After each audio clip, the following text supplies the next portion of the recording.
Hello friends, welcome to my channel teaching by Ansari. तो आज हम आप लोगों के लिए कवायद ज़बान उर्दू का जो है टॉपिक लेके आए हैं। तो कवायद को उर्दू में क्या कहते हैं, इंग्लिश में कहते हैं ग्रामर। तो जैसे कोई कोई लफ्ज़ होता है टफ़ होता है तो हम उसको एक्सप्लेन करते चलेंगे कि कवायद को क्या कहते हैं, तो उसको ग्रामर कहते हैं।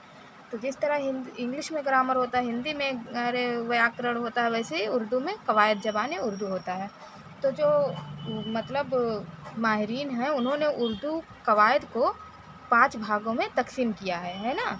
तो पहला भाग क्या है, इल्म हिजा। दूसरा क्या है, तो देखिए पहला है इसमें इल्म हिजा, दूसरा है इल्म सर्फ, तीसरा है इल्म नहू, चौथा है इल्म बयान और पांचवा है इल्म उरूज। तो इस तरह से जो माहिरीन हैं जिन्होंने उर्दू को मतलब तो उन्होंने 5 भाग में इसे तकसीम किया है, इसको डिवाइड किया है, इसको बांटा है उर्दू कवायद ज़बान को।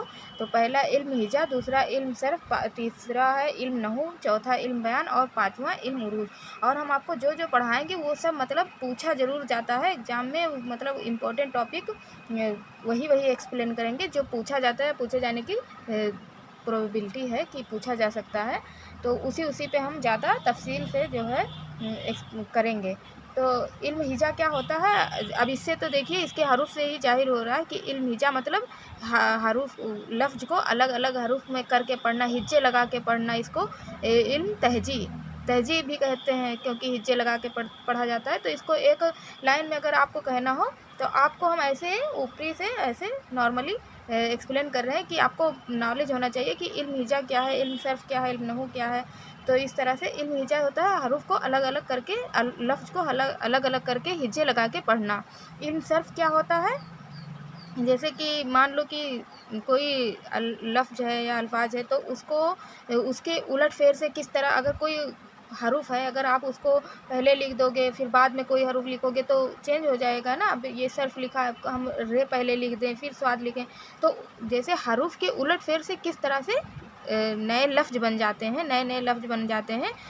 तो उसके बारे में डिटेल बहुत है, लेकिन ऐसे आप जानिए कि जैसे हरूफ के उलट फेर से किस तरह से नए जो है वर्ड लफ्ज़ अल्फाज बन जाते हैं, उसको इल्म सर्फ कहते हैं। अब इल्म नहू क्या है, अब इसमें जो है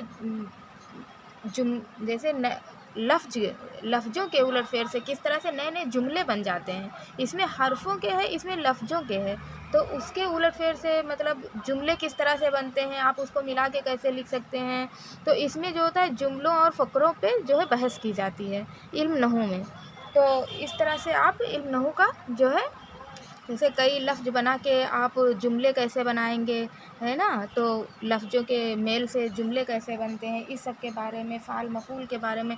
तो मतलब इसमें जुमलों का है और इसमें हरफ़ों का जो है दिया गया है कि हरूफ के उलट फेर से किस तरह से नए वर्ड बन जाते हैं। इसका मतलब है कि आप सही पढ़ना, सही लिखना, सही बोलना। जैसे मान लो अगर कोई हरूफ दिया गया है तो अगर आप उसको सही से पढ़ेंगे तो उसका सही मीनिंग निकलेगा, सही अर्थ, मतलब वो क्या है, माने निकल जाएगा। तो इस तरह से आपको इल्म हिजा, इल्म सर्फ, इल्म नहू और इल्म बयान क्या होता है, जैसे कि अल्फाज का चुनाव करना अच्छे तरीके से। और इल्म उरूज क्या होता है, ये शेर व शायरी से इसका मतलब वो है कि जैसे उसका जो है लय क्या कहते हैं जो है, जैसे इल्म उरूज में मतलब कैसे काफ़िया और जो है ये सब वज़न, शेर का जो है वज़न कैसा है कैसा नहीं है, तो ये बहुत डिटेल है, लेकिन हम ऐसे आपको एक एक लाइन में, एक एक वर्ड में समझा रहे हैं। तो इस तरह से पूछा जाता है कि उर्दू ज़बान को माहिरीन ने कितने भाग में तकसीम किया है, कितने पार्ट में इसको डिवाइड किया है। तो आप ऑप्शन में दे दिया जाएगा 3, 4, 2, तो आप लगा सकते हैं ऑप्शन 5 होगा, तो 5 सही है। इल्म हिजा, इल्म सर्फ, इल्म नहू, इल्म बयान और इल्म उरूज। और बाकी इससे उलट फेर के कई तरह के सवाल बन सकते हैं, तो काफ़ी इम्पोर्टेंट है और ऐसे नॉर्मली जानने के लिए। तो आई होप आपको ये टॉपिक छोटा सा बहुत अच्छा लगा होगा। अगर आप लोगों को अच्छा लगे तो लाइक और सब्सक्राइब करें, बेल आइकन प्रेस करना ना भूलें। और ऐसे हम उर्दू से रिलेटेड जो एग्ज़ाम के पॉइंट ऑफ व्यू से इम्पोर्टेंट है आपके लिए लाते रहेंगे। Thank you for watching.